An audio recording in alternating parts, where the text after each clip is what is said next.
I'm really glad we got to talk. Thank you for offering your time. But before we even get started, I just saw there was a big announcement that had to do with the National Wrestling Alliance. Would you care to share any information on it? Sure. This kind of broke today, a little earlier than I think we even planned on it coming out. But there is a big concert, big music festival that'll be happening in Mexico City. It's called the World is a Vampire Festival. The headlining act will be the Smashing Pumpkins. There's a number of other musical acts as well. Also, part of that festival will be the National Wrestling Alliance versus AAA. Still trying to work out the details on exactly how people would be able to enjoy that, stateside, whether it would be a pay-per-view or if it would something we would stream on our YouTube channel or through FITE, or if it would even be streamed at all. Maybe it's something that we could just, keep for the 50,000 fans that are going to be in a soccer stadium. So it's still being worked out as to exactly how everything's going to work out and who's going to be on the show.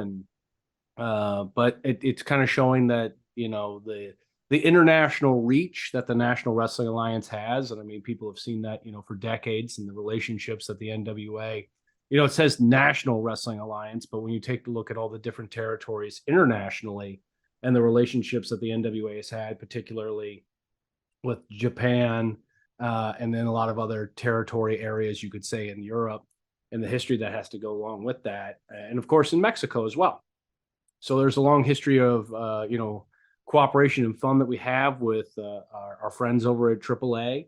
And for us to be able to put on a show in Mexico City coming up this March, I'm very excited for it. I'm excited to see how this is going to roll out and exactly all the big announcements that'll be made there as NWA takes on AAA. So it'll be kind of interesting to just kind of go into their hometown, into their territory, and see what kind of wrestling we could put together for it. So a lot of things are still in play as far as the details on how it's all going to work out. But if you follow the NWA on social media, we'll probably be having a series of live announcements, leading up to that. But I mean, even before then, we're having our first live Powerrr at the end of January, and we're going to have a pay-per-view in February as well. So we've got a lot of big shows coming up to kickstart the 2023 for the NWA.